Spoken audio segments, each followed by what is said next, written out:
माननीय अध्यक्ष जी, एक मिनट बैठिए। क्या तरीका है बैठे बैठे नारेबाजी करने की? ये तरीका है आप लोगों का? पहले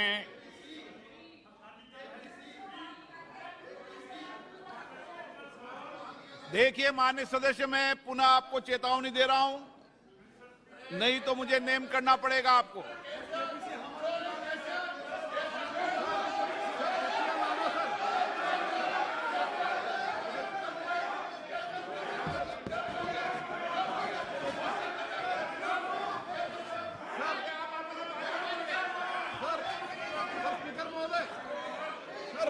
तटिया लाना बिल्कुल गलत है सर, तो उनको नेम कर दीजिए सर, हमारा आग्रह है आपसे सर। माननीय नेता, मैं आपसे आग्रह कर रहा हूं, आपके सदस्यों को समझा लिए, तख्तियां लेकर सदन में नहीं आए। आपने कहा था कि हम बहिष्कार करेंगे, तो आप अपनी बात पर कायम रहें। पिछले 3 दिन से कर रहा था साहब, हम लोग का डिमांड है जेपीसी को करने के लिए, जेपीसी डालने के लिए, और जेपीसी नहीं डाल रहे थे साहब। अभी हम लोग जो है ना प्रधानमंत्री जी का सामने भी हम लोग को जो ये मुद्दा को रखना चाहता था, आपका सामने भी रखा है और हाउस का सामने भी रखा है। अभी हम लोग जो है ना सर इस बात से जो है ना हम लोग वॉकआउट कर रहे हैं। ओके,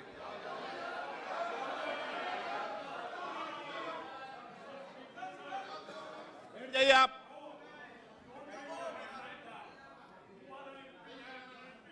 ओके, माननीय प्रधानमंत्री जी।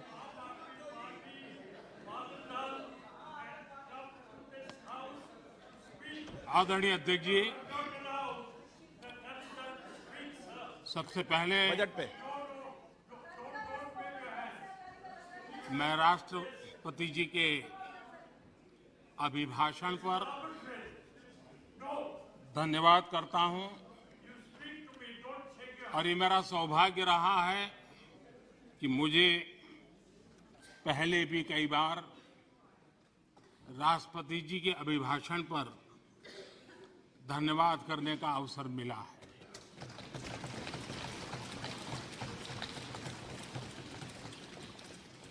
लेकिन इस बार मैं धन्यवाद के साथ साथ राष्ट्रपति महोदया जी का अभिनंदन भी करना चाहता हूं।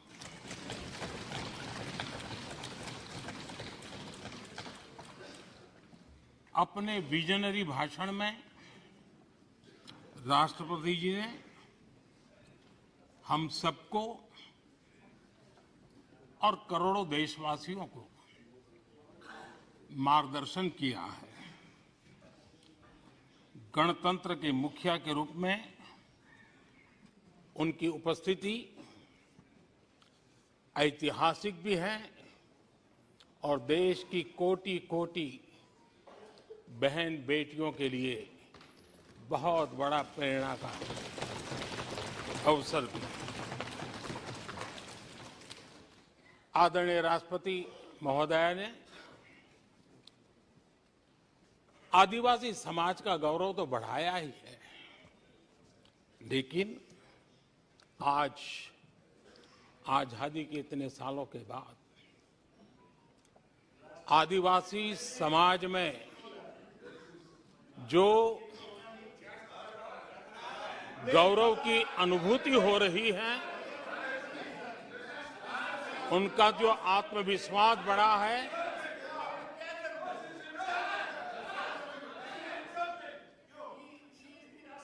और इसके लिए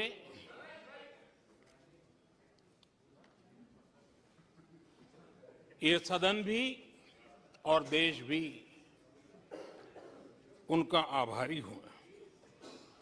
राष्ट्रपति जी के भाषण में संकल्प से सिद्धि तक की यात्रा का बहुत बढ़िया तरीके से एक खाका खींचा गया। एक प्रकार से देश को अकाउंट भी दिया गया, इंस्पिरेशन भी दिया गया।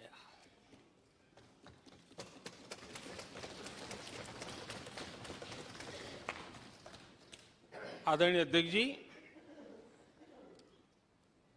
यहां पर सभी माननीय सदस्यों ने इस चर्चा में हिस्सा लिया। हर किसी ने अपने अपने आंकड़े दिए, अपने अपने तर्क दिए और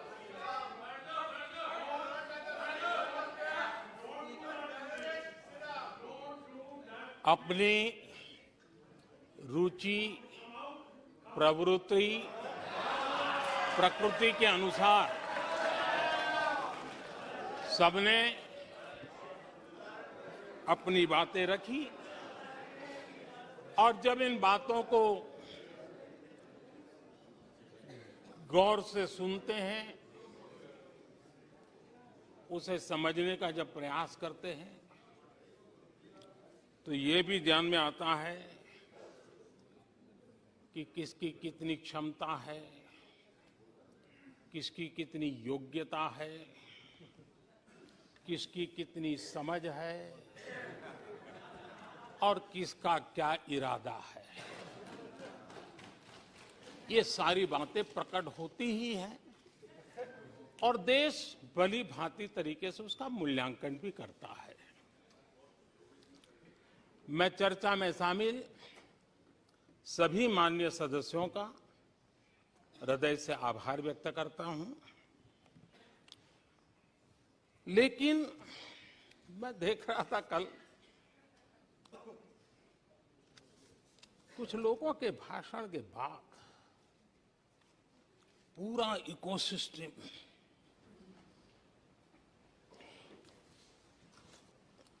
समर्थक उछल रहे थे और खुश होकर के कहने लगे, ये हुई है। मैं अंतिम बार बोल रहा हूं, आप सीट पर बैठे बैठे नहीं बोले, आप वरिष्ठ सदस्य हैं और कोई शब्दों को नहीं गलत। आप चुप रहिए। नो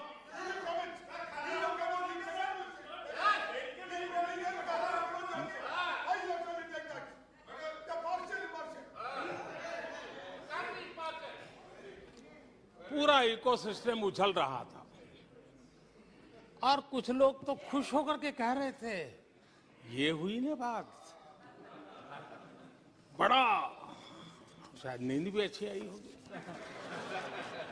शायद आज उठ भी नहीं पाए होंगे।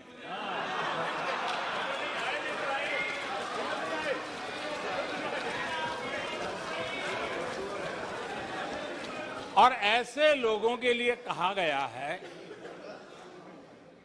बहुत अच्छे ढंग से कहा गया है, ये कह करके हम, ये कह कर हम दिल को बहला रहे हैं, ये कह के हम दिल को बहला रहे हैं। वो अब चल चुके हैं, वो अब चल चुके हैं, वो अब आ रहे हैं। माननीय अध्यक्ष जी, जब राष्ट्रपति जी का भाषण हो रहा था, कुछ लोग कन्नी भी काट गए और एक बड़े नेता महामहिम राष्ट्रपति जी का अपमान भी कर चुके हैं। जनजातीय समुदाय के प्रति प्लीज आपको नफरत भी दिखाई दी है प्लीज। और हमारे जनजातीय समाज के प्रति उनकी सोच क्या है। देखिए, सदन के तरीके से चलेगा। आप लोग बोले थे, सबने सुना था, कोई डिस्टर्बेंस नहीं हो। नो, गलत। लेकिन जब इस प्रकार की बातें टीवी के सामने कही गई तो भीतर पड़ा हुआ जो नफरत का भाव था, जो सच, वो बाहर आके ही रह गया। ये खुशी है। ठीक है, बाद में चिट्ठी लिख करके बचने की कोशिश तो की गई है। माननीय अध्यक्ष जी, जब राष्ट्रपति जी के भाषण पे चर्चा मैं सुन रहा था तो मुझे लगा कि बहुत सी बातों को मौन रह करके भी स्वीकार किया गया है। यानी एक प्रकार से सबके भाषण में सुनता था तब लगा कि राष्ट्रपति जी के भाषण के प्रति किसी को इतराज नहीं है, किसी ने उसकी आलोचना नहीं की। भाषण की हर बात, अब देखिए क्या कहा है राष्ट्रपति जी ने, मैं उन्हीं के शब्द कोट करता हूं। राष्ट्रपति जी ने अपने भाषण में कहा था, जो भारत कभी अपनी अधिकांश समस्याओं के समाधान के लिए दूसरों पर निर्भर था, वही आज दुनिया की समस्याओं के समाधान का माध्यम बन रहा है। राष्ट्रपति जी ने यह भी कहा था, जिन मूल सुविधाओं के लिए देश की एक बड़ी आबादी ने दशकों तक इंतजार किया, वे इन वर्षों में उसे मिली है।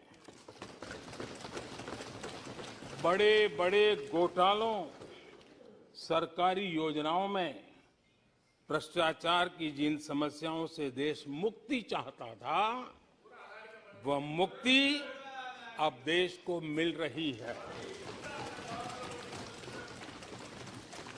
पॉलिसी पैरालिसिस की चर्चा से बाहर आकर आज देश और देश की पहचान तेज विकास और दूरगामी दृष्टि से लिए गए फैसलों के लिए हो रही है। ये पैराग्राफ जो मैं पढ़ रहा हूं, वो राष्ट्रपति जी के भाषण के पैराग्राफ को मैं कोट कर रहा हूं। और मुझे आशंका थी कि ऐसी बातों पर यहां जरूर इतराज करने वाले तो कुछ लोग निकलेंगे, वो विरोध करेंगे कि ऐसा कैसे बोल सकते हैं राष्ट्रपति। लेकिन मुझे खुशी है, किसी ने विरोध नहीं किया, सबने स्वीकार किया, सबने स्वीकार किया। और माननीय अध्यक्ष जी, मैं 140 करोड़ देशवासियों का आभारी हूं कि सबके प्रयास के परिणाम आज इन सारी बातों को पूरे सदन में स्वीकृति मिली है। इससे बड़ा गौरव का विषय क्या हो सकता है। आदरणीय अध्यक्ष जी, सदन में हंसी मजाक, टीका टिप्पणी, नोक-झोंक, ये तो होता रहता है। लेकिन ये नहीं भूलना चाहिए कि आज राष्ट्र के रूप में गौरवपूर्ण अवसर हमारे सामने खड़े हैं। गौरव के क्षण हम जी रहे हैं। राष्ट्रपति जी के पूरे भाषण में जो बातें हैं, वो 140 करोड़ देशवासियों के सेलिब्रेशन का अवसर है। देश ने सेलिब्रेट किया है।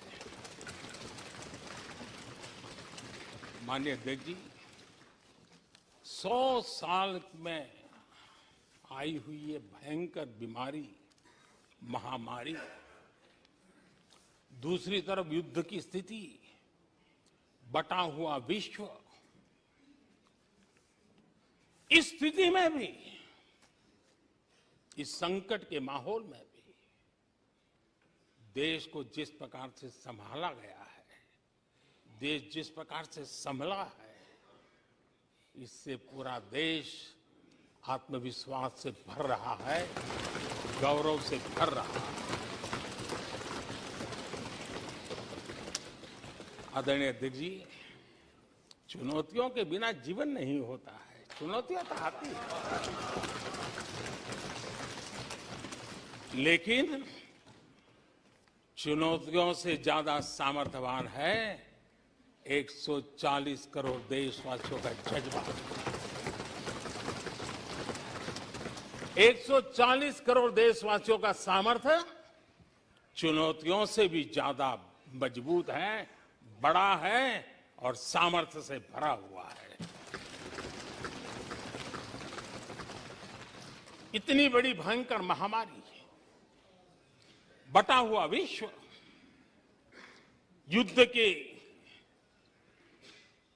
कारण हो रहे विनाश, अनेकों देशों में अस्थिरता का माहौल है। कई देशों में भीषण महंगाई है, बेरोजगारी, खाने पीने का संकट, और हमारे अड़ोस पड़ोस में भी देश दुनिया की 5वीं बड़ी अर्थव्यवस्था बना है।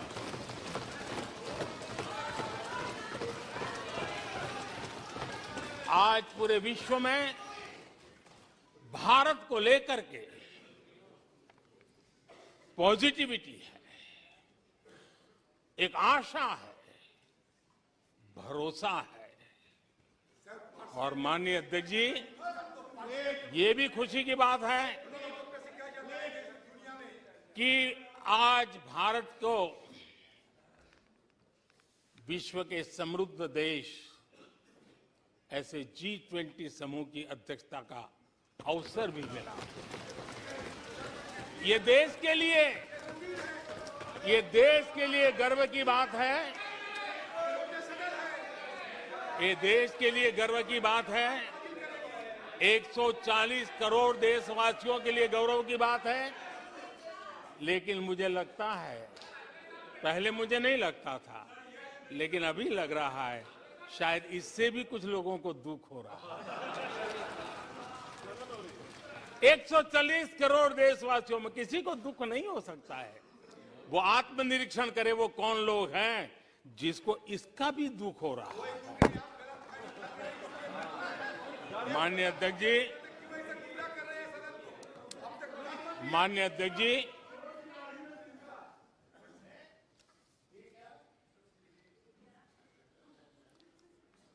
आज दुनिया की हर विश्वसनीय संस्था, सारे एक्सपर्ट्स जो वैश्विक प्रवाहों को बहुत गहराई से अध्ययन करते हैं,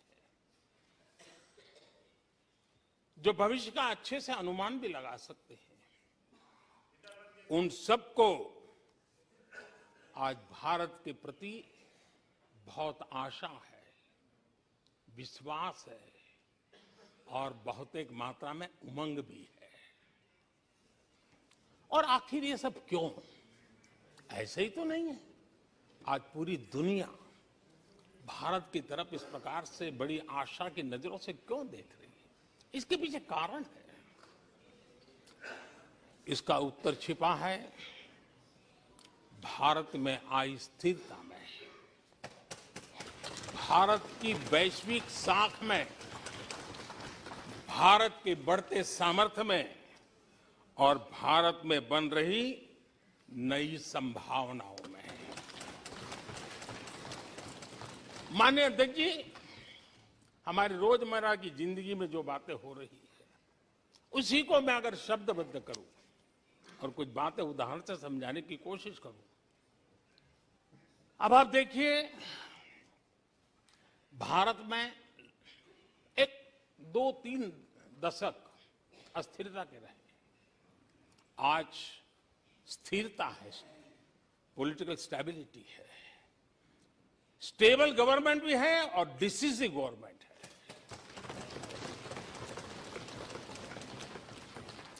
और उसका भरोसा स्वाभाविक होता है। एक निर्णायक सरकार, एक पूर्ण बहुमत से चलने वाली सरकार, वो राष्ट्र हित में फैसले लेने का सामर्थ्य रखती है। और ये वो सरकार है, रिफॉर्म आउट ऑफ कंपल्सन नहीं, रिफॉर्म आउट ऑफ कन्विक्शन हो रहे हैं। और हम इस मार्ग पर हटने वाले नहीं हैं, हम चलते रहेंगे। देश को समय की मांग के अनुसार जो चाहिए वो देते रहेंगे।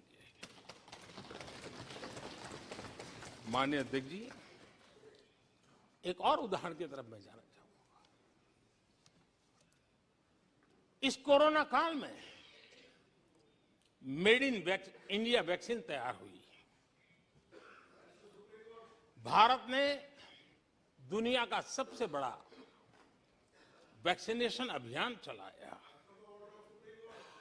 और इतना ही नहीं, अपने करोड़ों नागरिकों को मुफ्त वैक्सीन के टीके लगाए। इतना ही नहीं, 150 से ज्यादा देशों को इस संकट के समय हमने जहां जरूरत थी वहां दवाई पहुंचाई, जहां जरूरत थी वहां वैक्सीन पहुंचाई। और आज विश्व के कई देश हैं जो भारत के विषय में इस बात पर बड़े गौरव से विश्व के मंच पर धन्यवाद करते हैं, भारत का गौरवगान करते हैं। उसी प्रकार से तीसरे एक पहलू की तरफ ध्यान देता हूं। इसी संकट काल में आज भारत का डिजिटल इंफ्रास्ट्रक्चर, जिस तेजी से डिजिटल इंफ्रास्ट्रक्चर ने अपनी एक ताकत दिखाई है, एक आधुनिकता की तरफ बदलाव किया है, पूरा विश्व इसका अध्ययन कर रहा है। मैं पिछले दिनों G20 समिट में बाली में था। डिजिटल इंडिया की चारों तरफ वाहवाही हो रही थी और बहुत क्यूरियोसिटी थी कि देश कैसे कर रहा है।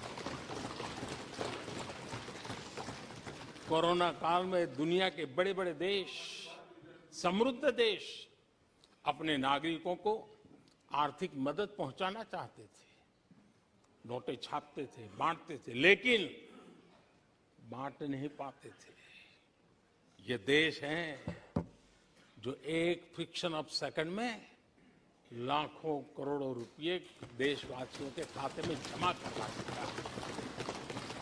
हजारों करोड़ रुपए ट्रांसफर हो जाते हैं।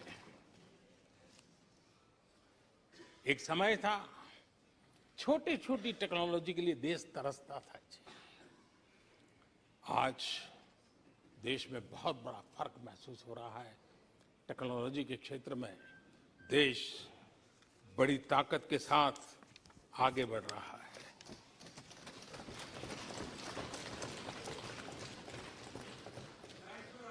कोविन, दुनिया के लोग अपने वैक्सीनेशन का सर्टिफिकेट भी दे नहीं पाते जी। आज वैक्सीन लो, हमारे मोबाइल फोन पर हमारा सर्टिफिकेट दूसरी सेकंड पे अवेलेबल। ये ताकत हमने दिखाई है। माननीय अध्यक्ष जी,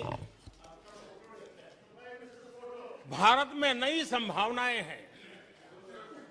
दुनिया को सशक्त वैल्यू और सप्लाई चेन, उसमें आज पूरी दुनिया ने कोरोना कालखंड ने सप्लाई चेन के मुद्दे पर दुनिया को हिला के रख दिया है। आज भारत उस कमी को पूरने की ताकत के साथ आगे बढ़ रहा है। कईयों को बात समझना बहुत देर लग जाएगी। भारत आज इसी दिशा में एक मैन्युफैक्चरिंग हब के रूप में उभर रहा है और दुनिया भारत की समृद्धि में अपनी समृद्धि देख रही है। माननीय अध्यक्ष जी,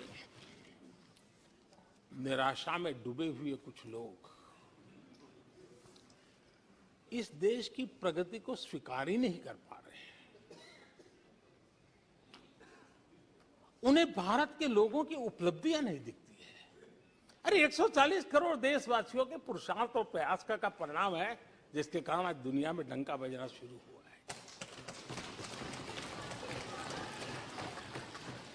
उन्हें भारत के लोगों के पुरुषार्थ और परिश्रम से प्राप्त उपलब्धियां उनको नजर नहीं आ रही हैं। माननीय अध्यक्ष जी, पिछले 9 वर्ष में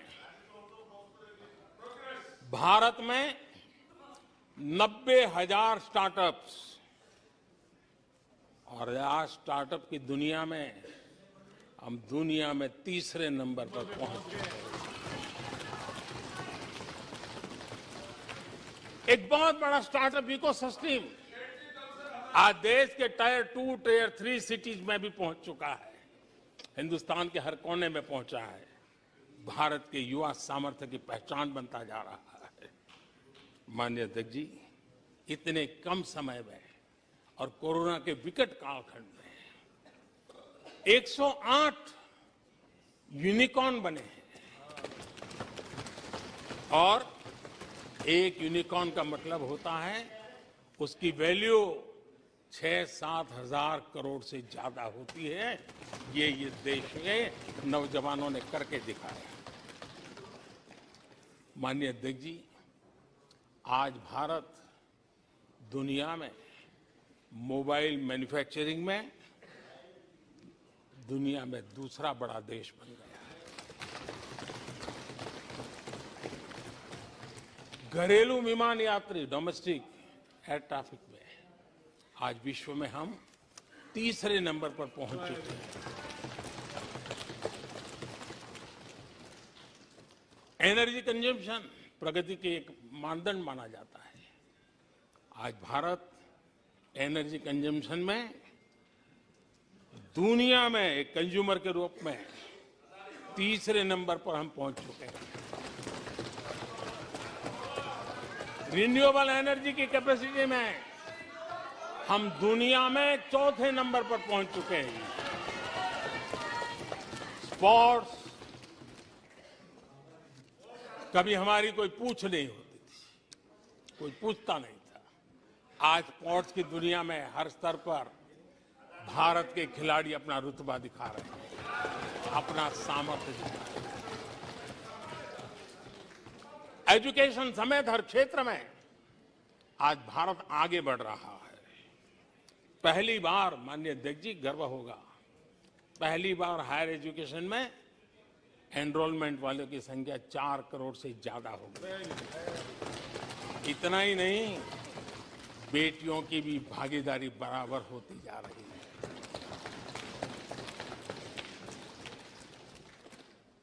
देश में इंजीनियरिंग हो, मेडिकल कॉलेज हो, प्रोफेशनल कॉलेजेस हो, उसकी संख्या बहुत तेजी से बढ़ रही है। स्पोर्ट्स के अंदर भारत का परचम ओलंपिक हो, कॉमनवेल्थ हो, हर जगह पे हमारे बेटे, हमारी बेटियों ने शानदार प्रदर्शन किया है। माननीय अध्यक्ष जी, किसी भी भारतीय को ऐसी अनेक बातें मैं गिना सकता हूं। राष्ट्रपति जी ने अपने भाषण में कई बातें कही हैं। देश में हर स्तर पर, हर क्षेत्र में, हर सोच में आशा ही आशा नजर आ रही है।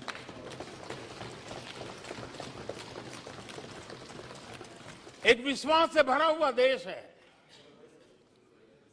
सपने और संकल्प लेकर के चलने वाला देश है। लेकिन यहां कुछ लोग ऐसे निराशा में डूबे हैं, ऐसे निराशा में डूबे हैं। काका हाथरसी ने एक बड़ी मजेदार बात कही थी। काका हाथरसी ने कहा था, आगा पीछा देखकर क्यों होते गमगीन, जैसी जिसकी भावना वैसा दिखे सीन।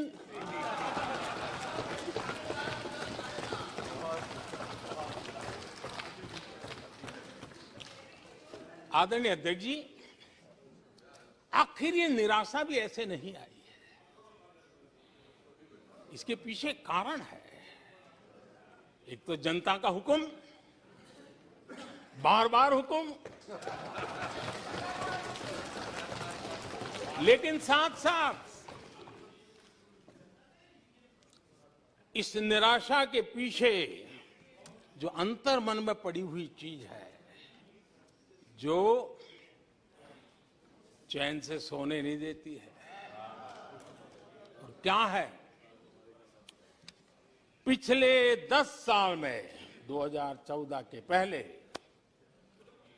2004 से 14 भारत की अर्थव्यवस्था खस्ता हाल हो गई। निराशा नहीं होगी तो क्या होगा?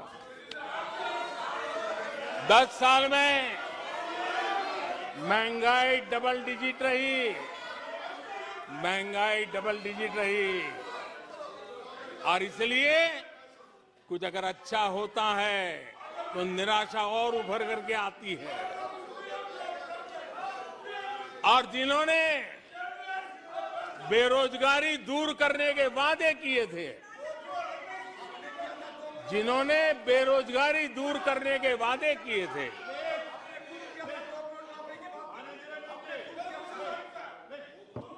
माननीय अध्यक्ष जी, एक बार जंगल में 2 नौजवान शिकार करने के लिए गए और वो गाड़ी में अपनी बंदूक नीचे उतार करके थोड़ा टहलने लगे। उन्होंने सोचा कि थोड़ा अभी आगे चलना है तो थोड़ा जरा हाथ पैर ठीक कर ले, लेकिन गए थे तो बाघ का शिकार करने के लिए, और उन्होंने देखा आगे जाएंगे तो बाघ मिलेगा, लेकिन हुआ ये कि वहीं पर बाघ दिखाई दिया। अभी नीचे उतरे थे, अपनी गाड़ी में बंदूक वहीं पड़ी थी, बाघ दिखा, अब करे क्या? तो उन्हें लाइसेंस दिखाया कि मेरे पास बंदूक का लाइसेंस है।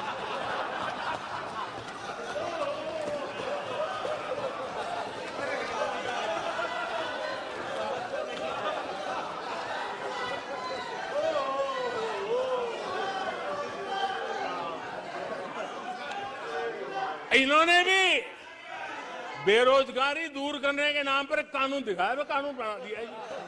अरे देखो, कानून बना दिया है। ये इनके तरीके से पल्ला झाड़ दिया। 4 से 14 आजादी के इतिहास में सबसे घोटालों का दशक रहा, सबसे घोटाला।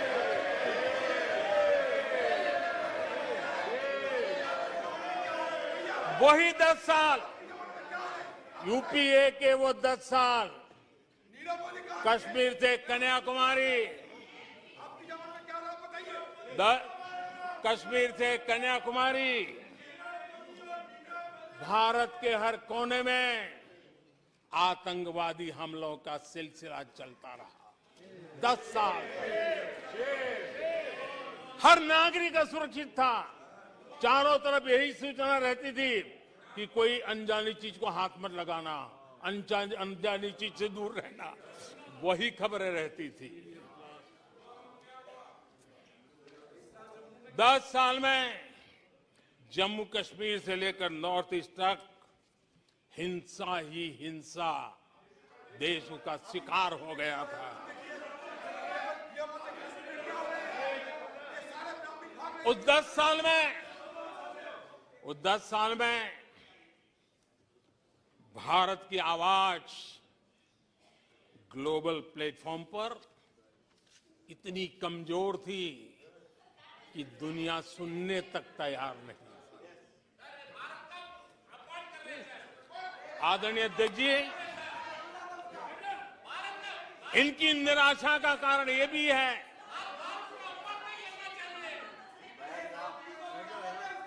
आज जब देश की क्षमता का परिचय हो रहा है, 140 करोड़ देशवासियों का सामर्थ्य खिल रहा है, खुल करके सामने आ रहा है, लेकिन देश का सामर्थ्य तो पहले भी था, लेकिन 4 से लेकर 14 तक इन्होंने वो अवसर गंवा दिया। और यूपीए की पहचान बन गई, हर मौके को मुसीबत में पलट दिया, हर मौके को मुसीबत में पलट दिया। जब टेक्नोलॉजी इंफॉर्मेशन का युग बड़ी तेजी से बढ़ रहा था, उछल रहा था, उसी समय ये 2G में फंसे रहे। मौका मुसीबत में। सिविल न्यूक्लियर डील हुआ। जब सिविल न्यूक्लियर डील की चर्चा थी, तब ये कैश फॉर वॉट में फंसे रहे। ये खेल चले। आदरणीय अध्यक्ष जी, 2010 में कॉमनवेल्थ गेम्स हुए।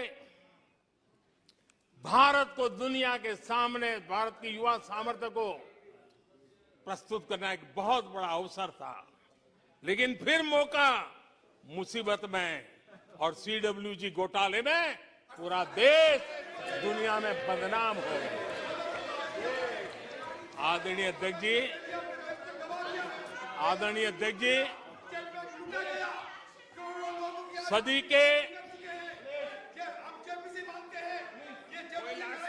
सदी के दूसरे दशक में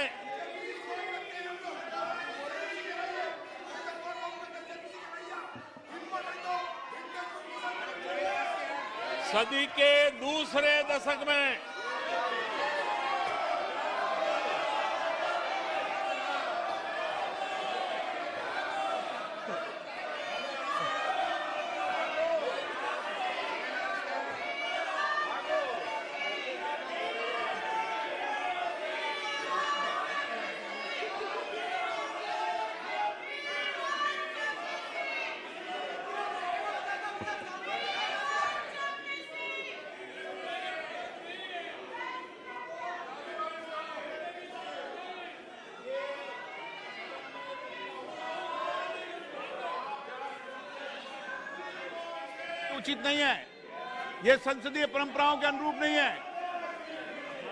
आप बिना तथ्यों के बोलते हैं और फिर सुनते नहीं हैं। प्लीज बैठिए। नो, बैठिए।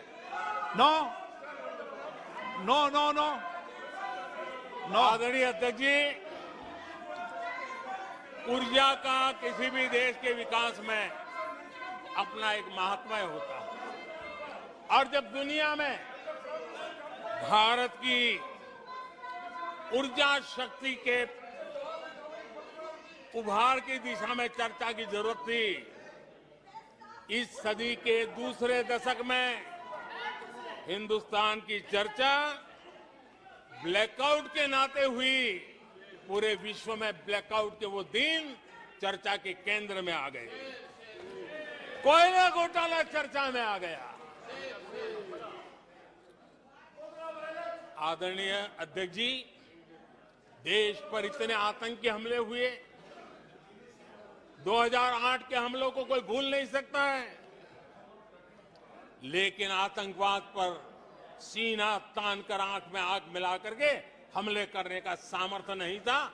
उसे चुनौती को चुनौती देने की ताकत नहीं थी, और उसके कारण आतंकवादियों के हौसले बुलंद होते गए, और पूरा देश 10 साल तक खून बहता रहा मेरे देश के निर्दोष लोगों का। वो दिन गए थे।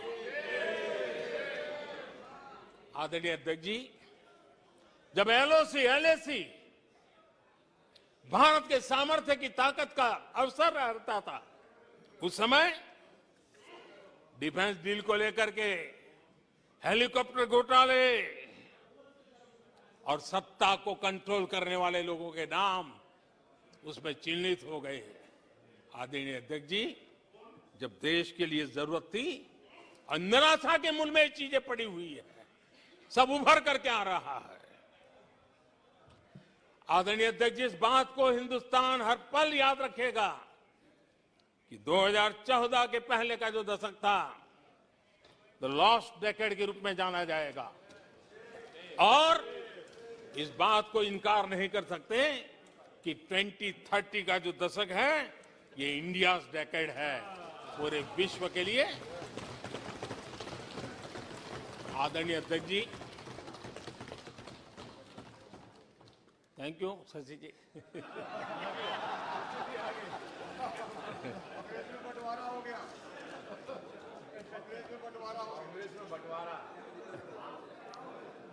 आदरणीय अध्यक्ष जी,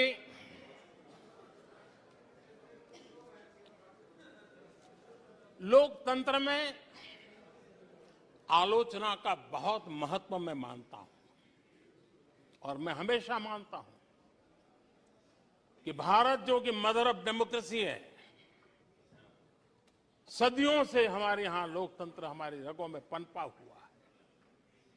और इसलिए मैं हमेशा मानता हूं कि आलोचना एक प्रकार से लोकतंत्र की मजबूती के लिए, लोकतंत्र के संवर्धन के लिए, लोकतंत्र के स्पिरिट के लिए आलोचना एक शुद्धि यज्ञ है। उस रूप में हम आलोचना को देखने वाले हैं। लेकिन दुर्भाग्य से बहुत दिनों से मैं इंतजार कर रहा हूं, कोई तो मेहनत करके आएगा, कोई तो एनालिसिस करके कोई आलोचना करेगा ताकि देश को कुछ लाभ हो। लेकिन 9 साल आलोचना ने आरोपों में गंवा दिए जिन्होंने, सिवाय आरोप, गाली गलौज, कुछ भी बोल दो, इसके सिवाय कुछ नहीं किया। गलत आरोप। और हाल ये चुनाव हार जाओ, ईवीएम खराब, दे दो गाली। चुनाव हार जाओ, चुनाव आयोग को गाली दे दो। क्या तरीका है? अगर कोर्ट में फैसला पक्ष में नहीं आया तो सुप्रीम कोर्ट को गाली दे दो, उसकी आलोचना कर दो।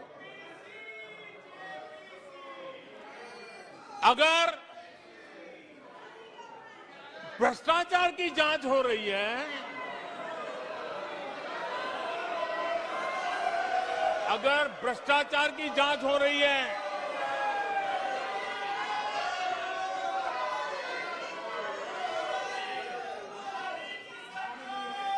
माननीय अध्यक्ष जी, अगर भ्रष्टाचार की जांच हो रही है तो जांच एजेंसियों को गाली दो।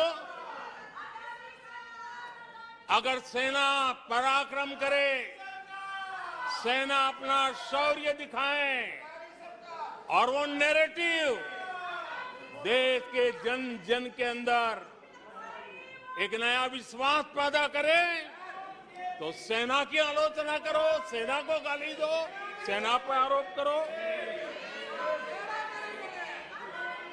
कभी आर्थिक देश की प्रगति की खबरें आए, आर्थिक प्रगति की चर्चा हो, विश्व के सारे संस्थान भारत के आर्थिक गौरवगान करे, तो यहां से निकलो, आरबीआई को गाली दो, भारत के आर्थिक संस्थानों को गाली दो। आदरणीय अध्यक्ष जी, हमने 9 साल देखा है माननीय कंस्ट्रक्टिव क्रिटिसिज्म की जगह, माननीय आप सदन के नेता हैं, आप माननीय सदस्यों को समझा दें। लोकतंत्र के लिए जिसकी ये आवश्यकता है, संसदीय परंपरा के अनुरूप नहीं है कि बैठे बैठे बोलें। नो, गलत, नो, नो, आपने भी बोला है, गलत तरीका है ये। नो, बैठ जाइए, गलत तरीका है। ना, जब सदन के नेता बोल रहे हैं तो आपको मर्यादा से सुनना चाहिए। प्लीज बैठिए। माननीय प्रधानमंत्री जी। माननीय अध्यक्ष जी, पिछले 9 साल हमने देखा है कुछ लोगों की बैंकरप्सी को देखा है कि कंस्ट्रक्टिव क्रिटिसिज्म की जगह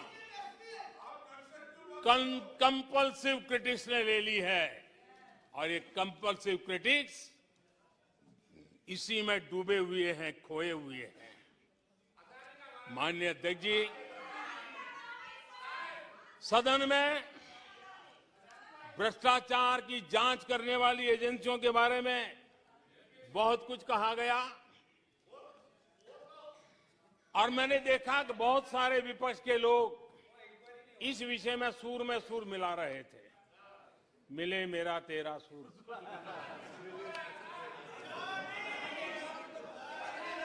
आदरणीय अध्यक्ष जी, मुझे लगता था देश की जनता, देश के चुनाव के नतीजे ऐसे लोगों को जरूर एक मंच पर लाएंगे, लेकिन वो तो हुआ नहीं। लेकिन इन लोगों ने ईडी का धन्यवाद करना चाहिए कि ईडी के कारण ये लोग एक मंच पे आए हैं। ईडी ने एक लोगों को एक मंच पर ला दिया है।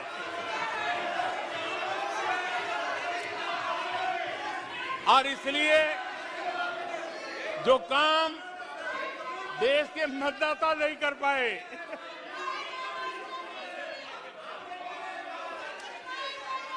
आदरणीय अध्यक्ष जी, मैं कई बार सुन रहा हूं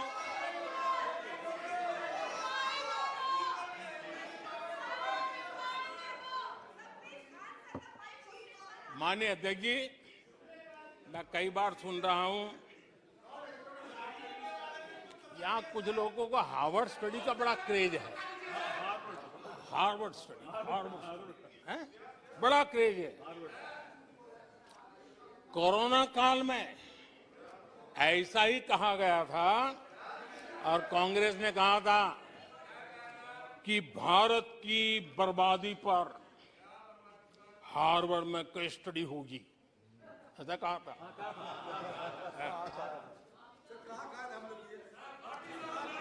और कल फिर सदन में हार्वर्ड यूनिवर्सिटी में स्टडी की बात कल फिर हुई। लेकिन माननीय अध्यक्ष जी, बीते वर्षों में माननीय अध्यक्ष जी, बीते वर्षों में हार्वर्ड में एक बहुत बढ़िया स्टडी हुई है, बहुत इंपॉर्टेंट स्टडी हुई है। और उस स्टडी है, उसका टॉपिक क्या था मैं जरूर सदन को बताना चाहूंगा। और ये स्टडी हो चुकी है। स्टडी है the rise and decline of India's Congress party.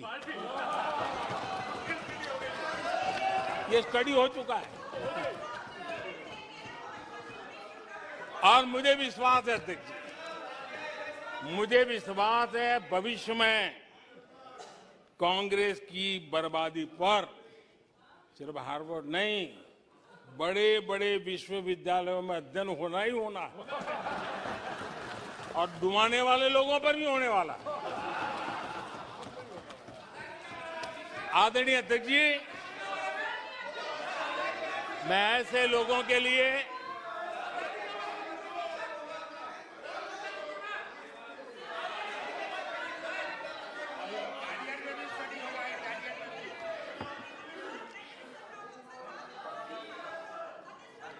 आदरणीय अध्यक्ष जी, इस प्रकार के लोगों के लिए दुष्यंत कुमार ने बहुत बढ़िया बात कही और दुष्यंत कुमार ने जो कहा है बहुत फिट बैठता है। उन्होंने कहा है, तुम्हारे पांव के नीचे, तुम्हारे पांव के नीचे कोई जमीन नहीं, तुम्हारे पांव के नीचे कोई जमीन नहीं। कमाल ये है कि फिर भी तुम्हें यकीन नहीं।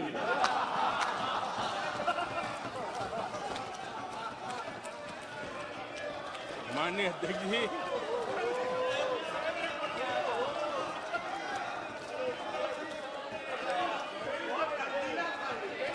आदरणीय अध्यक्ष जी, सुनो फिर। आदरणीय अध्यक्ष जी, ये लोग बिना सर पैर की बातें करने के आदी होने के कारण उनको ये भी याद नहीं रहता है कि वो खुद का कितना कॉन्ट्राडिक्शन कह सकते हैं। कभी एक बात, कभी दूसरी बात, कभी एक तरफ, कभी दूसरी तरफ। हो सकता है वो आत्मचिंतन करके खुद के अंदर जो विरोधाभास है उसको भी तो ठीक करेंगे। अब 2014 से ये लगातार कोस रहे हैं, हर मौके पर कोस रहे हैं, भारत कमजोर हो रहा है, भारत की कोई सुनने को तैयार नहीं है, भारत की दुनिया में कोई वजूद नहीं रहा, न जाने क्या क्या कहा। और अब क्या कह रहे हैं? अब कह रहे हैं कि भारत इतना मजबूत हो गया है कि दूसरे देशों को दबकाकर फैसले करवा रहा है।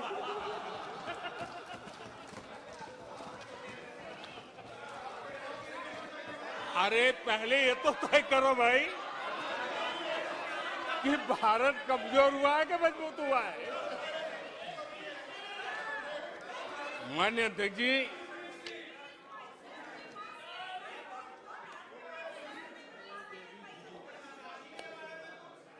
माननीय अध्यक्ष जी, कोई भी जीवंत संगठन होता है, अगर एक जीवंत व्यवस्था होती है, जो जमीन से जुड़ी हुई व्यवस्था होती है, वे जनता जनार्दन में क्या चलता है लोगों के अंदर उसका चिंतन करता है, उससे कुछ सीखने की कोशिश करता है और अपनी राह भी समय रहते हुए बदलता रहता है। लेकिन जो अहंकार में डूबे होते हैं, जो बस सब कुछ हम ही को ज्ञान है, सब हमारा ये सही सही है, ऐसी जो सोच में जीते हैं, उनको लगता है कि मोदी को गाली दे करके ही हमारा रास्ता निकलेगा, मोदी पर झूठे अनाप शनाप कीचड़ उछाल करके ही रास्ता निकलेगा। अब 22 साल बीत गए, वो गलतफहमी पाल करके बैठे हुए हैं।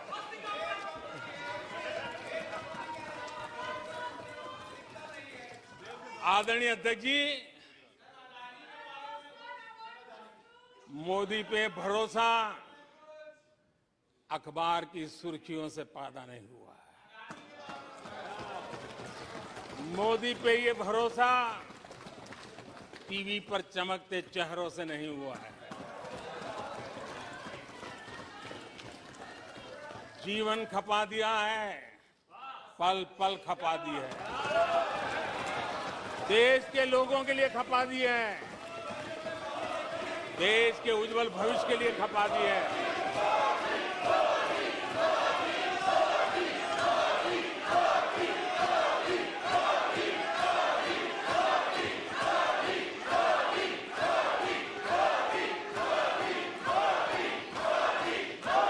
आदरणीय अध्यक्ष जी, आदरणीय अध्यक्ष जी,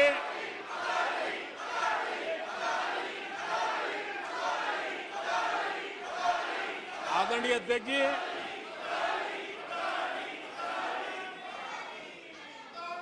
जो देशवासियों का मोदी पर भरोसा है, ये इनकी समझ के दायरे से बाहर है और समझ के दायरे से भी काफी ऊपर है। क्या ये झूठे आरोप लगाने वालों पर मुफ्त राशन प्राप्त करने वाले मेरे देश के 80 करोड़ देशवासी क्या कभी उन पर भरोसा करेंगे क्या? आदरणीय अध्यक्ष जी, one nation one ration card देश भर में कहीं पर भी गरीब से गरीब को भी जब राशन मिल जाता है, वो आपकी झूठी बातों पर, आपके गलत गलीच आरोपों पर कैसे भरोसा करेगा। आदरणीय अध्यक्ष जी, जिस किसान के खाते में साल में 3 बार पीएम किसान सम्मान निधि के 11 करोड़ किसानों के खाते में पैसा जमा होते हैं, वो आपकी गालियां, आपके झूठे आरोपों पर विश्वास कैसा करेगा। आदरणीय अध्यक्ष जी, जो कल फुटपाथ पर जिंदगी जीने के लिए मजबूर था, जो झुग्गी झोपड़ी में जिंदगी बसर करता था, ऐसे 3 करोड़ से ज्यादा लोगों को पक्के घर मिले हैं। उनको तुम्हारी ये गालियां, ये तुम्हारे झूठी बातें क्यों वो भरोसा करेगा। अध्यक्ष जी, आदरणीय अध्यक्ष जी, 9 करोड़ लोगों को मुफ्त गैस का कनेक्शन मिला है, वो आपकी झूठ को कैसे स्वीकार करेगा। 11 करोड़ बहनों को इज्जत घर मिला है, शौचालय मिला है, वो आपके झूठ को कैसे स्वीकार करेगा। आदरणीय अध्यक्ष जी, आजादी के 75 साल बीत गए, 8 करोड़ परिवारों को आज नल से जल मिला है, वो माताएं तुम्हारे झूठ को कैसे स्वीकार करेगी, तुम्हारी गलतियों को, गालियों को कैसे स्वीकार करेगी। आयुष्मान भारत योजना से 2 करोड़ परिवारों को मदद पहुंची है, जिंदगी बच गई है उनकी। मुसीबत के समय मोदी काम आया है, तुम्हारी गालियां को वो कैसे स्वीकार करेगा, कैसे स्वीकार करेगा। आदरणीय अध्यक्ष जी, आपकी गालियां, आपके आरोपों को इन कोटि आदरणीय अध्यक्ष जी, आपकी गालियों को, आपके आरोपों को इन कोटि भारतीयों से होकर के गुजरना पड़ेगा, जिनको दशकों तक मुसीबतें में जिंदगी जीने के लिए तुमने मजबूर किया। आदरणीय अध्यक्ष जी, कुछ लोग अपने लिए, अपने परिवार के लिए बहुत कुछ तबाह करने पर लगे हुए हैं, अपने लिए, अपने परिवार के लिए जी रहे हैं। मोदी तो 25 करोड़ देशवासियों के परिवार का सदस्य है। आदरणीय अध्यक्ष जी, 140 करोड़ देशवासियों के आशीर्वाद, ये मेरा सबसे बड़ा सुरक्षा कवच है।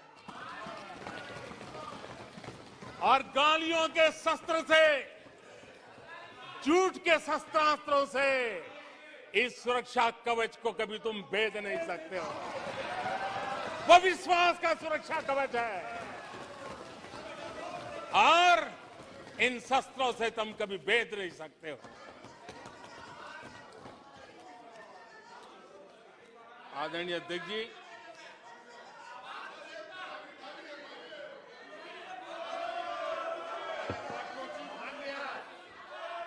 आने सदस्य प्लीज। नहीं, ये तरीका उचित नहीं है आपका, कोई तरीका उचित नहीं है।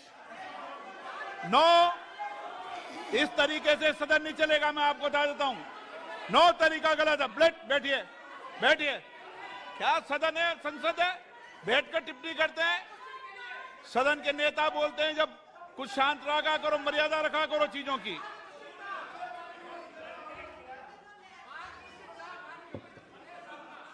आदरणीय अध्यक्ष जी,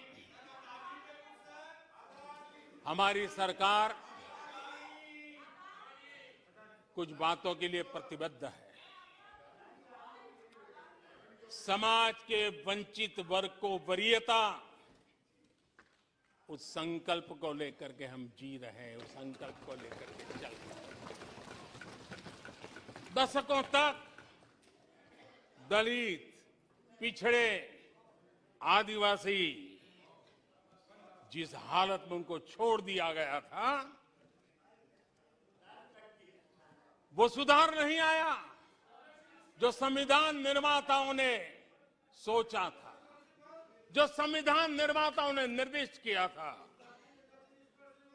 2014 के बाद गरीब कल्याण योजनाओं का सर्वाधिक लाभ मेरे इन्हीं परिवारों को मिला है। दलित, पिछड़ों, आदिवासी की बस्तियों में पहली बार, मानिए थे कि पहली बार बिजली पहुंची है। मीलों तक पानी के लिए जाना पड़ता था, पहली बार नल से जल पहुंच रहा है, इन परिवारों में पहुंच रहा है। माननीय अध्यक्ष जी, अनेक परिवार, कोटि कोटि परिवार पहली बार पक्के घर में आज जा पाए हैं, वहां रह पाए हैं। आदरणीय अध्यक्ष जी, जो बस्तियां आपने छोड़ दी थी, आपके लिए चुनाव के समय ही जिसकी याद आती थी, आज सड़क हो, बिजली हो, पानी हो, इतना ही नहीं 4G कनेक्टिविटी भी वहां पहुंच रही है। आदरणीय अध्यक्ष जी, पूरा देश गौरव कर रहा है। आज एक आदिवासी राष्ट्रपति के रूप में जब देखते हैं, पूरा देश गौरवगान कर रहा है। आज देश में आदि जाति समूह के नर नारी, जिन्होंने मातृभूमि के लिए जीवन तर्पण कर दिए, आजादी के जंग का नेतृत्व किया, उनका पुण्य स्मरण आज हो रहा है और हमारे आदिवासियों का गौरव दिवस मनाया जा रहा है। और हमें गर्व है कि ऐसी महान हमारे आदिवासी परंपरा के प्रतिनिधि के रूप में एक महिला देश का नेतृत्व कर रही है, राष्ट्रपति के रूप में काम कर रही है। हमने उनका हक दिया है। आदरणीय जी,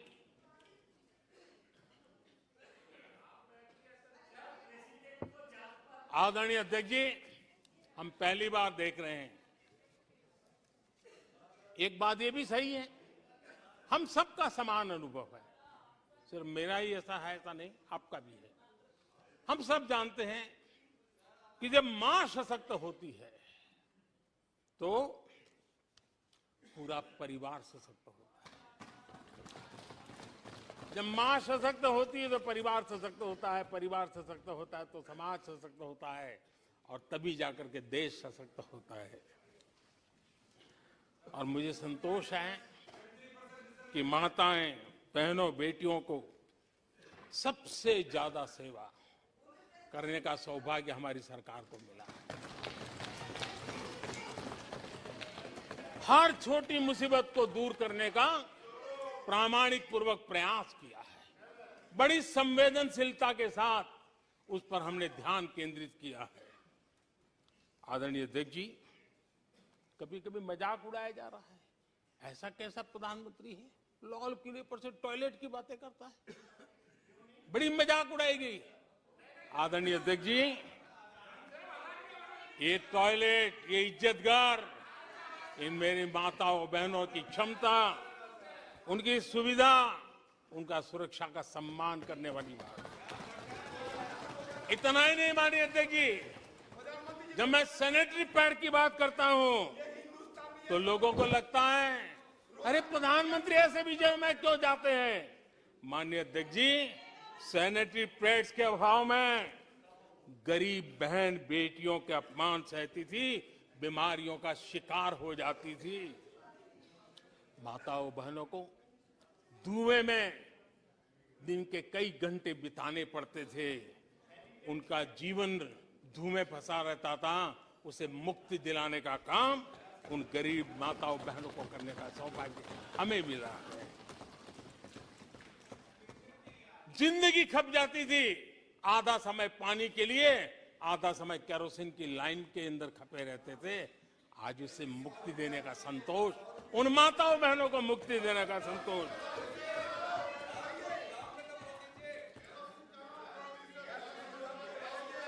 माननीय अध्यक्ष जी, जो पहले चलता था, अगर वैसा ही हम चलने देते, शायद कोई हमें सवाल भी नहीं पूछता कि मोदी जी ये क्यों नहीं किया, वो क्यों नहीं किया, क्योंकि देश को आपने ऐसी स्थिति में ला दिया था कि इससे बाहर निकल ही नहीं सकता था। वैसी निराशा में देश को झोंक कर रखा हुआ था।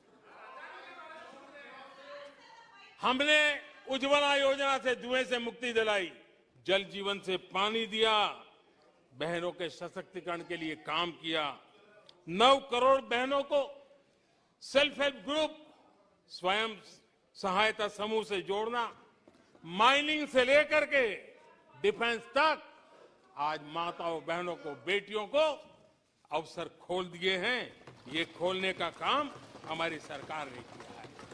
आदरणीय अध्यक्ष जी, इस बात को हम याद करें, वोट बैंक की राजनीति ने देश के सामर्थ्य को कभी कभी बहुत बड़ा गहरा धक्का पहुंचाया है, और उसी का परिणाम है कि देश में जो होना चाहिए, जो समय पे होना चाहिए था, उसमें काफी देर हो गई।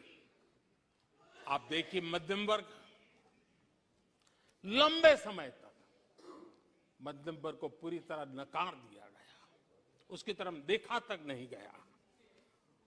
एक प्रकार से वो मान के चला कि हमारा कोई नहीं, अपने ही बलबूते पर जो हो सकता है करते चलो।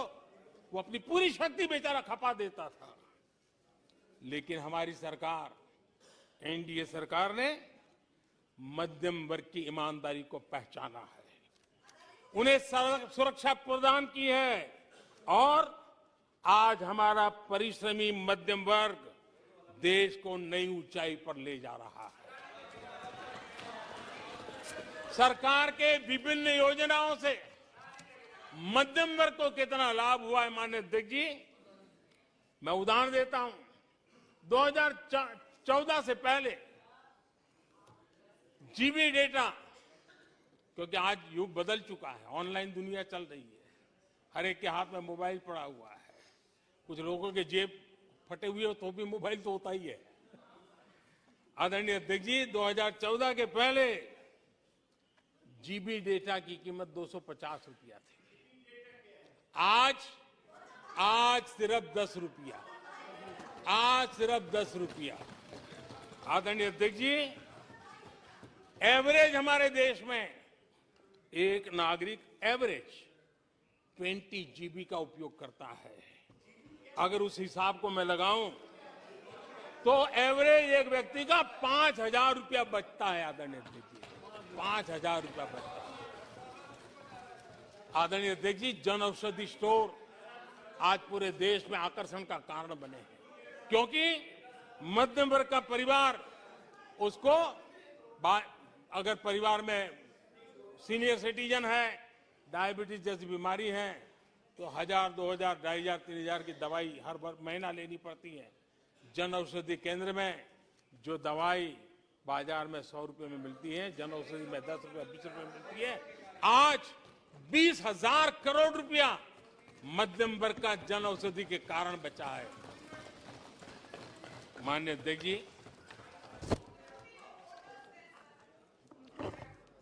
हर मध्यम वर्गीय परिवार की एक सपना रहता है खुद का घर बने, और अर्बन इलाके में होम लोन के लिए बड़ी व्यवस्था करने का काम हमने किया, और रेरा का कानून बनाने के कारण जो कभी इस प्रकार के तत्व मध्यम वर्ग की मेहनत की कमाई को सालों तक डुबो कर रख देते थे, उसमें से मुक्ति दिला करके उसको एक नया विश्वास देने का काम हमने किया, और उसके कारण खुद का घर बनाने की उसकी सहूलियत बढ़ गई है। आदरणीय अध्यक्ष जी, हर मध्यम वर्गीय परिवार को अपने बच्चों के भविष्य के लिए उसके उच्च शिक्षा के लिए उसके मन में रहता है, मंसूबा रहता है, वो चाहता है आज जितनी मात्रा में मेडिकल कॉलेजेस हो, इंजीनियरिंग कॉलेज हो, प्रोफेशनल कॉलेजों की संख्या बढ़ाई गई है, सीटें बढ़ाई गई हैं, उसने मध्यम वर्ग के एस्पिरेशन को बहुत उत्तम तरीके से एड्रेस किया है। उसको विश्वास होने लगा है कि उनके बच्चों का उज्जवल भविष्य निर्धारित है। आदरणीय अध्यक्ष जी, देश को आगे बढ़ाना है तो भारत को आधुनिकता की तरफ गए बिना कोई चारा नहीं, और समय की मांग है कि अब समय नहीं गवा सकते, और इसलिए हमने इंफ्रास्ट्रक्चर की तरफ बहुत बड़ा ध्यान दिया है। और ये भी माने, स्वीकार होगा, भारत की एक जमाने में पहचान थी गुलामी के कालखंड के पहले। गुलामी के कालखंड के पहले ये देश आर्किटेक्चर के लिए, इंफ्रास्ट्रक्चर के लिए दुनिया में उसकी एक ताकत थी, पहचान थी। गुलामी के कालखंड में सारा नष्ट हो गया। देश आजाद होने के बाद वो दिन दोबारा में आएगा ऐसी आशा थी, लेकिन वो भी समय बीत गया। जो होना चाहिए था, जिस गति से होना चाहिए, जिस स्केल से होना चाहिए था, वो हम नहीं कर पाए। आज उसमें बहुत बड़ा बदलाव इस दशक में देखा जा रहा है। सड़क हो, समुद्री मार्ग हो, व्यापार हो, वाटरवेज हो, हर क्षेत्र में आज इंफ्रास्ट्रक्चर का कायाकल्प देख रहा है। हाईवे पर रिकॉर्ड निवेश हो रहा है। माननीय अध्यक्ष जी, दुनिया भर में आज चौड़ी सड़कों की बात होती है। भारत में चौड़ी सड़कें, हाईवे, एक्सप्रेसवे आज देश की नई पीढ़ी देख रही है। भारत में वैश्विक स्तर के अच्छे हाईवे, एक्सप्रेस दिखे, इस दिशा में हमारा काम है। पहले रेलवे इंफ्रास्ट्रक्चर अंग्रेजों ने जो देकर के गए, उसी पर भी हम बैठे रहे, उसी को हमने अच्छा मान लिया, गाड़ी चलती थी। आदरणीय अध्यक्ष जी, वो समय था, आदरणीय अध्यक्ष जी, वो समय था जिस प्रकार से अंग्रेजों छोड़ करके गए थे, उसी भाव में जीते रहे। और रेलवे की पहचान क्या बन गई थी? रेलवे यानी धक्का मुक्की, रेलवे यानी एक्सीडेंट, रेलवे यानी लेट लतीफ। यही यानी एक स्थिति थी, लेट लतीफ में एक कहावत बनी गई थी, रेलवे यानी लेट लतीफी। एक समय था हर महीने एक्सीडेंट होने वाली घटनाएं बार बार आती थी। एक समय था एक्सीडेंट एक किस्मत बन गई थी। लेकिन अब ट्रेनों के अंदर वंदे भारत की मांग, हर एमपी चिट्ठी लिखता है, मेरे यहां वंदे भारत चालू करो। आज रेलवे स्टेशनों का कायाकल्प हो रहा है, आज एयरपोर्ट का कायाकल्प हो रहा है। 70 साल में 70 एयरपोर्ट, 70 साल में 70 एयरपोर्ट, 9 साल में 70 एयरपोर्ट। देश में वाटरवेज भी बन रहा है। आज वाटरवेज पर ट्रांसपोर्टेशन हो रहा है। आदरणीय अध्यक्ष जी, देश आधुनिकता की तरफ बढ़े, इसके लिए आधुनिक इंफ्रास्ट्रक्चर को बल देते हुए, आदरणीय अध्यक्ष जी, मेरे जीवन में, सार्वजनिक जीवन में 4-5 दशक मुझे हो गए, और मैं हिंदुस्तान के गांवों से गुजरा हुआ इंसान, 4-5 दशक तक उसमें से एक लंबा कालखंड परिव्राजक के रूप में बिताया है। हर स्तर के परिवारों से बैठने उठने का, बात करने का अवसर मिला है। और इसलिए भारत के हर भूभाग को, समाज की हर भावना से परिचित हूं। और मैं इसके आधार पर कह सकता हूं, और बड़े विश्वास से कह सकता हूं, कि भारत का सामान्य मानवी पॉजिटिविटी से भरा हुआ है। सकारात्मकता उसके स्वभाव का, उसके संस्कार का हिस्सा है। भारतीय समाज नेगेटिविटी को सहन कर लेता है, स्वीकार नहीं करता। ये उसकी प्रकृति नहीं है। भारतीय समुदाय का स्वभाव खुशमिजाज है, स्वप्नशील समाज है, सत्कर्म के रास्ते पर चलने वाला समाज है, सृजन कार्य से जुड़ा हुआ समाज है।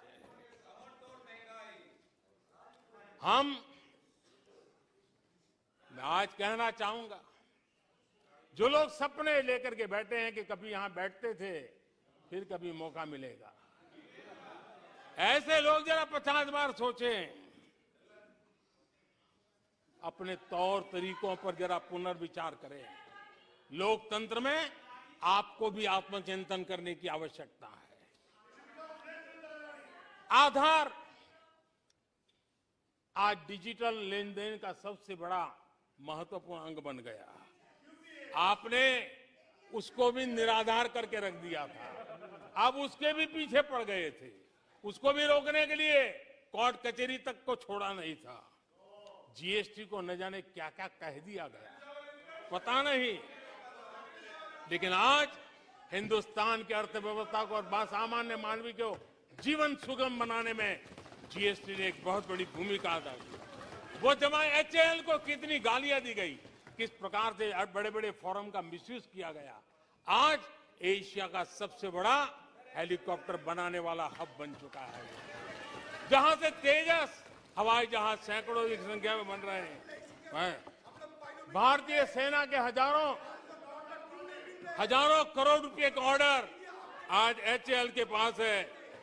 भारत के अंदर आज वाइब्रेंट डिफेंस इंडस्ट्री आगे आ रही है। आज भारत डिफेंस एक्सपोर्ट करने लगा है। माननीय अध्यक्ष जी, हिंदुस्तान के हर नौजवान को गर्व होता है। निराशा में डूबे हुए लोगों से अपेक्षा नहीं है। आदरणीय अध्यक्ष जी, आप जानते हैं भली भांति, समय सिद्ध कर रहा है, जो कभी यहां बैठते थे वो वहां जाने के बाद भी फेल हुए हैं।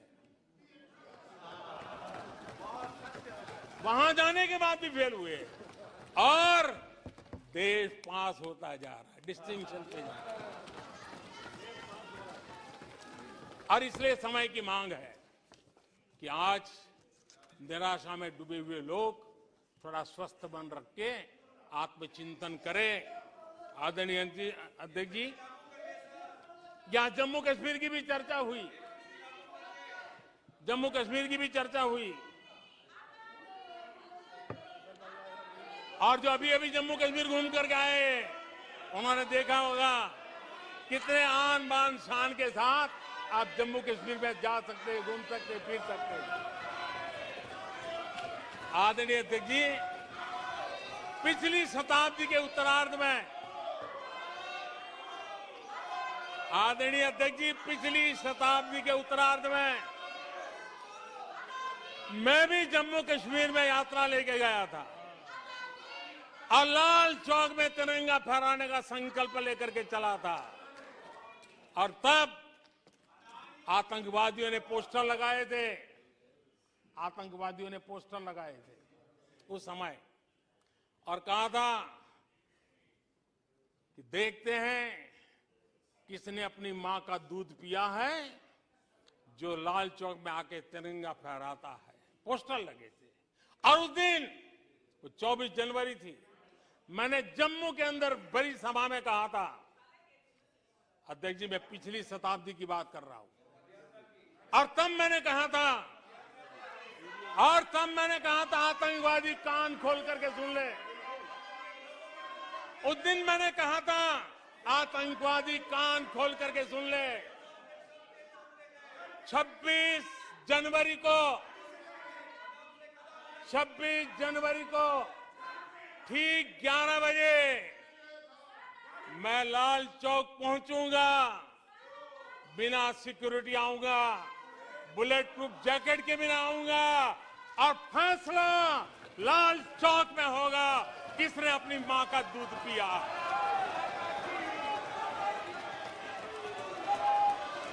वो समय था माननीय अध्यक्ष जी।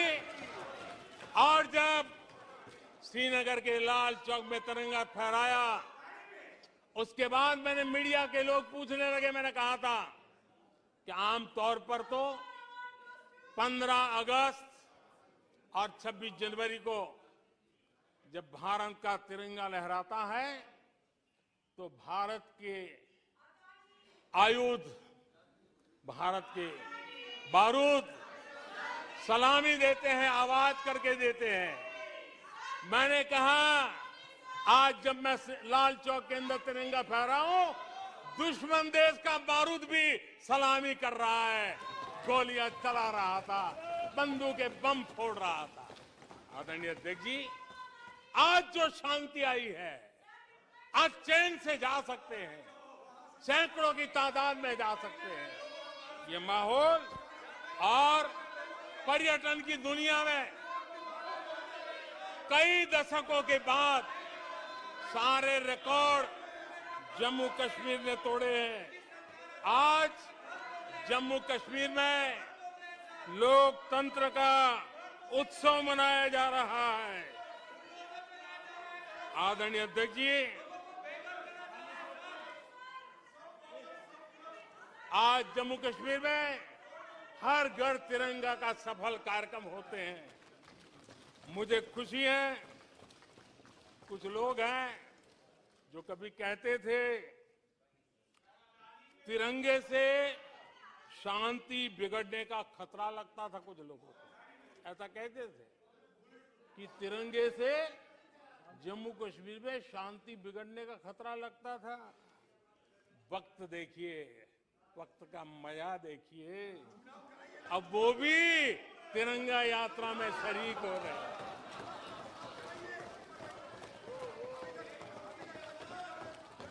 और आदरणीय अध्यक्ष जी, अखबारों में एक खबर आई थी जिसकी तरफ ध्यान नहीं गया होगा। आदरणीय अध्यक्ष जी, उसी समय अखबारों में एक खबर आई थी कि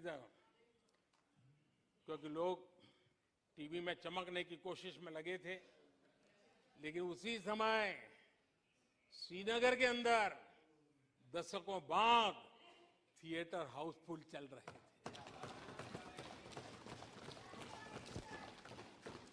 और अलगाववादी दूर दूर तक नजर नहीं आते थे। अब ये भी देश ने देखा है। आदरणीय अध्यक्ष जी, अभी हमारे साथी आखिरी हमारे माननीय सदस्य नॉर्थ ईस्ट के लिए कह रहे थे। मैं कहूंगा जरा एक बार नॉर्थ ईस्ट हो आइए। आपके जमाने का नॉर्थ ईस्ट और आज के जमाने का नॉर्थ ईस्ट देखिए। आधुनिक चौड़े हाईवे हैं, रेल की सुख सुविधा वाली सफर है, आप आराम से हवाई जहाज से जा सकते हैं। नॉर्थ ईस्ट के हर कोने में आज बड़ी, और मैं गर्व के साथ कहता हूं, आजादी का 75 साल मना रहे हैं, तब मैं गर्व से कहता हूं 9 साल में करीब 7500 7,500 7,500 जो हथियार के रास्ते पे चल पड़े थे, ऐसे लोगों ने सरेंडर किया और अलगाववादी प्रवृत्ति छोड़ करके मुख्य धारा में आने का काम किया है। आदरणीय अध्यक्ष जी, आज त्रिपुरा में लाखों परिवारों को पक्का घर मिला है, उसकी खुशी में मुझे शरीक होने का अवसर मिला। जब मैंने त्रिपुरा में हीरा योजना की बात कही थी, तब मैंने कहा था हाईवे, हाईवे, रेलवे और एयरवे, हीरा, ये हीरा का आज सफलतापूर्वक त्रिपुरा की धरती पर मजबूती नजर आ रही है। त्रिपुरा तेज गति से आज भारत की विकास यात्रा का भागीदार बना है। आदरणीय अध्यक्ष जी, मैं जानता हूं सच सुनने के लिए भी बहुत सामर्थ्य लगता है। आदरणीय अध्यक्ष जी, झूठे गंदे आरोपों को सुनने के लिए भी बहुत बड़ा धैर्य लगता है, और मैं इन सबका अभिनंदन करता हूं जिन्होंने धैर्य के साथ गंदी से गंदी बातें सुनने का ताकत दिखाई है। ये अभिनंदन के अधिकारी है। लेकिन जो सच सुनने का सामर्थ्य नहीं रखते हैं, वो कितनी निराशा की गर्त में डूब चुके होंगे, इसका देश आज सबूत देख रहा है। माननीय अध्यक्ष जी, राजनीतिक माननीय अध्यक्ष जी, राजनीतिक मतभेद हो सकते हैं, विचारधाराओं में मतभेद हो सकते हैं, लेकिन ये देश अजरा अमर है। आओ हम चल पड़े 2047 आजादी के 100 साल मनाएंगे, एक विकसित भारत बना के रहेंगे, एक सपना लेकर के चले, एक संकल्प लेकर के चले, पूरे सामर्थ्य के साथ चले। और जो लोग बार बार गांधी के नाम पर रोटी खिलाते हैं, उनको मैं कहना चाहता हूं, एक बार गांधी को पढ़ ले, एक बार महात्मा गांधी को पढ़े। महात्मा गांधी ने कहा था, अगर आप अपने कर्तव्यों को पालन करोगे तो दूसरे के अधिकारों की रक्षा उसमें निहित है। आज कर्तव्य और अधिकार के बीच में भी लड़ाई देख रहे हैं। ऐसी नासमझी शायद देश ने पहली बार देखी होगी। और इसलिए माननीय अध्यक्ष जी, मैं फिर एक बार आदरणीय राष्ट्रपति जी को अभिनंदन करता हूं, राष्ट्रपति जी का धन्यवाद करता हूं। और देश आज यहां से एक नए उमंग, नए विश्वास, नए संकल्प के साथ चल पड़ा है। बहुत बहुत धन्यवाद। धन्यवाद। प्रस्ताव